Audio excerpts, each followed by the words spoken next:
Selamat pagi, selamat siang, selamat sore, ataupun selamat malam, saudara-saudara sebangsa dan setanah airku yang terkasih dimanapun kalian berada.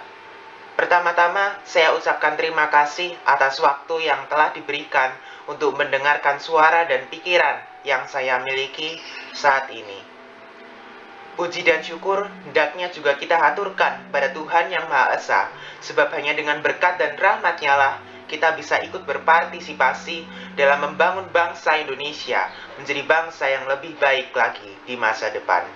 Sedemikian rupa sehingga anak cucu kita bisa ikut menikmati betapa indahnya dunia Nusantara kita ini. Mulai dari orangnya, alamnya, maupun budayanya adalah elok semuanya. Saudara-saudara sekalian, kita hidup di negara Indonesia, negara dengan jumlah pulau yang sangat-sangat banyak, dengan jumlah hingga mencapai 17.000 pulau, dihitung dari ujung ke ujung.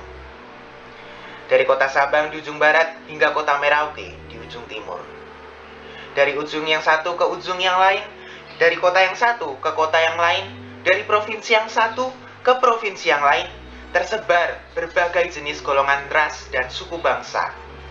Dan masing-masing dari mereka membentuk adanya perbedaan dalam hal kebudayaan. Saudara-saudara, kita bisa melihat di Bali sana ada tari kecak yang terkenal dengan gerakan-gerakan energiknya. Sedang di Jawa ada tari serimpi yang terkenal dengan gerakan-gerakan lemah lembutnya. Saudara-saudara, kita juga bisa melihat bahwa di Sumatera Barat sana ada lagu yang berjudul Kampuang Nan Jauh di Mato, yang enak untuk didengar di telinga kita. Sedang di ujung Papua sana ada juga lagu daerah yang berjudul Sajojo, Sajojo, yang juga tidak kalah sedap untuk didengar di telinga kita. Saudara-saudara, dari sini kita bisa melihat bahwa ada berbagai jenis keragaman yang indah dari seluruh penjuru negeri kita.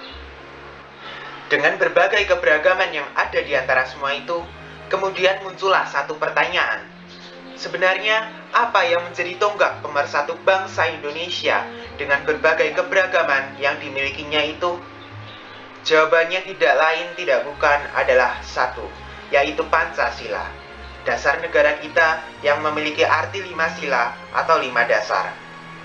Saudara-saudaraku sekalian, Pancasila tidak hanya lahir sebagai hasil dari sidang BPUPKI semata, melainkan Pancasila lebih-lebih dihasilkan sebagai bentuk budaya bangsa kita, budaya bangsa Indonesia. Karena sejatinya Pancasila sudah ada bahkan sebelum ia dicetuskan oleh Bung Karno.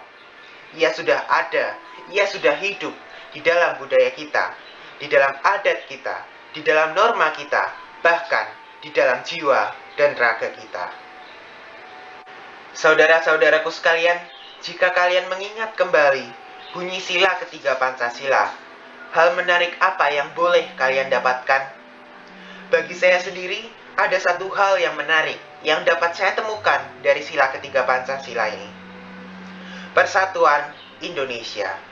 Begitulah bunyi dari sila ketiga Pancasila. Hanya 2 kata, tetapi betapa pentingnya sila ini untuk diwujud nyatakan dalam kehidupan berbangsa dan bernegara, dalam kehidupan bermasyarakat di negara kita, negara Indonesia. Saudara-saudara, melalui sila ini pula kita bisa mengetahui bahwasanya persatuan merupakan hal yang sangat penting di negara kita. Persatuan merupakan hal yang harus kita jaga, yang harus kita perjuangkan bersama-sama. Begitu pula halnya dengan kesatuan. Kesatuan juga harus kita bina dan kita upayakan selalu.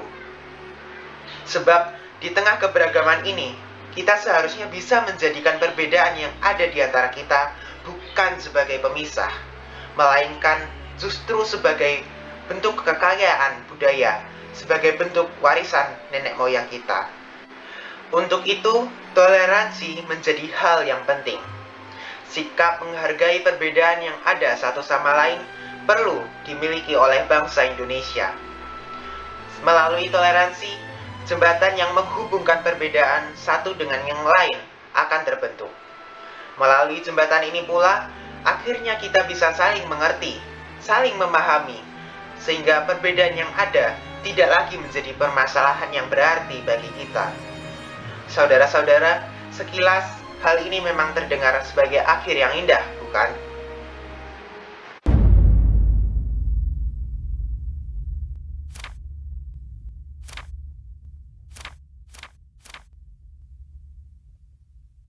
Akan tetapi sungguh sangat disayangkan bahwa dalam kenyataannya semua tidak berjalan seindah dan semulus itu.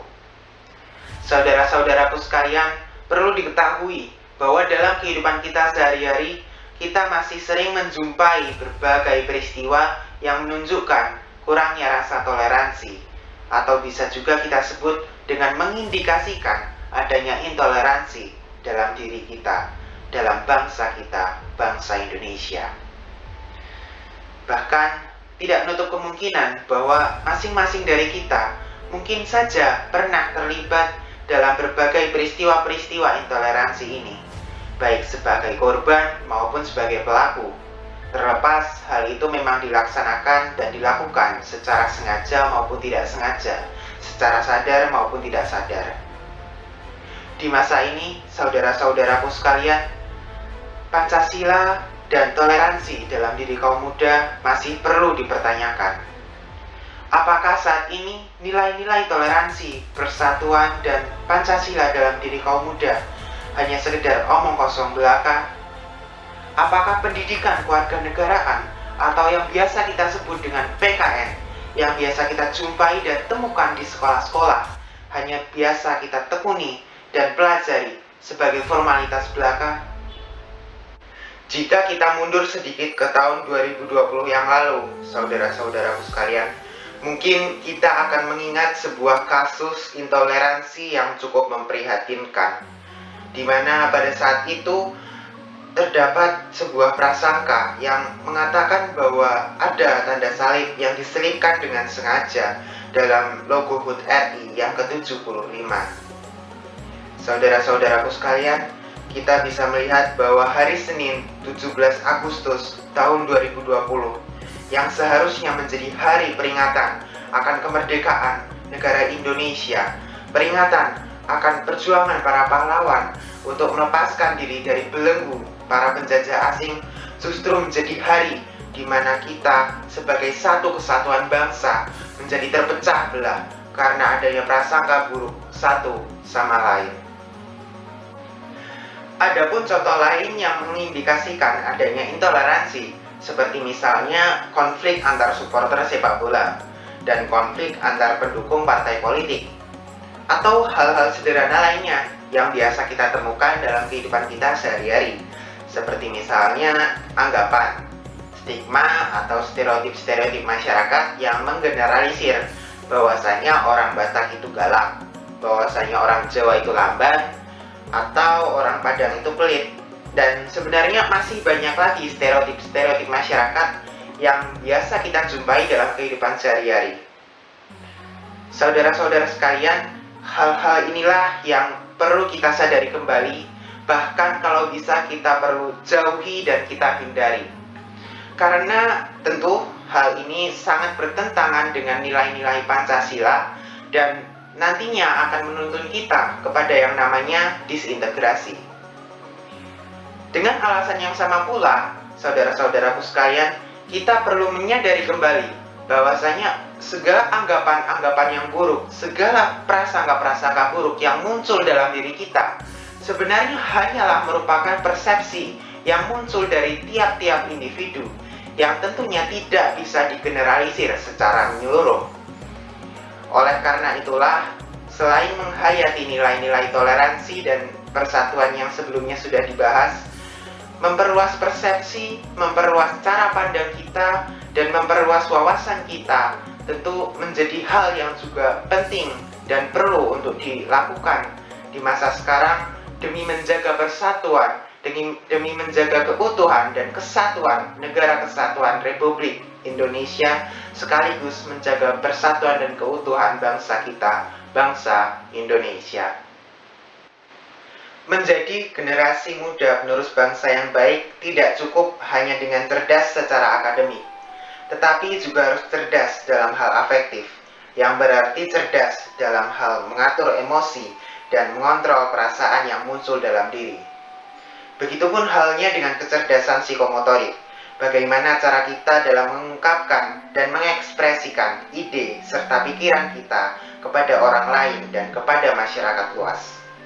Ingat selalu bahwa kita adalah generasi muda yang digadang-gadang di masa depan akan menjadi bonus demografi bagi Indonesia.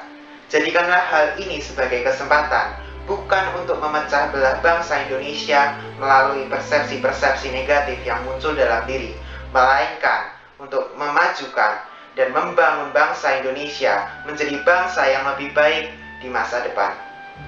Sekian dari saya, Bram Melbourne Wijaya, undur diri dan terima kasih.